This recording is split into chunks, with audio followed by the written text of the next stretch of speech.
मोबाईलच्या गॅलरीमध्ये सहज बघितलं तर हे 2 व्हिडिओ पेंडिंग होते. तर म्हटलं चला तुमच्यासोबत शेअर करूया. तर ही जी रसमलाई आहे ना ती मी घरी बनवलेली. पण हा जो फादर डेचा केक होता त्यावेळेस घाई होती त्यामुळे मी ही बाहेरनं आणली होती. तर बघूया कसा बनवायचा हा रसमलाईचा केक. आणि हा जो केक आहे ना तो गोलपासून मी चौकोनी कसा बनवला हे तुम्हाला ह्या व्हिडिओमध्ये बघायला मिळेल. तर ॲज युज्युअल आपण 3 लेअर कट करून जी प्रोसेस आहे ह्याच्यामध्ये ड्रायफ्रूट्स वगैरे पण टाकलेत. आणि ही बाहेरनं आणलेली रसमलाई त्या दिवशी ॲक्च्युली टाईम नव्हता म्हणून. तर आपण असं लेअरिंग करून घेतली. त्यानंतर क्रम कोट केला. क्रम कोट केल्यानंतर फ्रीजला ठेवणं खूपच गरजेचं आहे.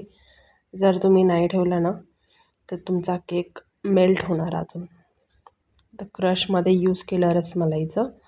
साईड क्लीन केल्या. आणि आता बघा मी कसा राऊंड केकपासून स्क्वेअर केक करत आहे. असं आपण आहे ना प्लस साईनमध्ये इथे कट करून घ्यायचं आहे केक.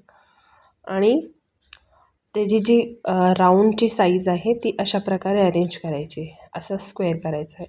आणि मध्ये ना मी एक असं जो वरची लेअर असते ना जी मधली जागा आहे ती तिकडे फिल करून घ्यायची आणि लेवलअप करायचं आहे बघा अशा प्रकारे. चांगला फिनिशिंग करून घ्यायचा. आणि त्याच्यानंतर मग व्हिडिओ शूट नाही केला मधला. तर जी रसमलाई होती ती मी अशा प्रकारे इकडे लावून घेतली. खूपच टेस्टी लागतो हा रसमलाईचा केक. क्रश आणि ओरिजिनल रसमलाईसोबत तुम्ही पण ट्राय करून बघा, खूपच छान लागतो. आणि ॲक्च्युली रसमलाई केकचे जे रेट्स आहेत ते पण थोडेसे हाय असतात नॉर्मल केकपेक्षा. तर अशा प्रकारे मी हा अरेंज केला. मध्ये लेटर्सने नाव टाकले.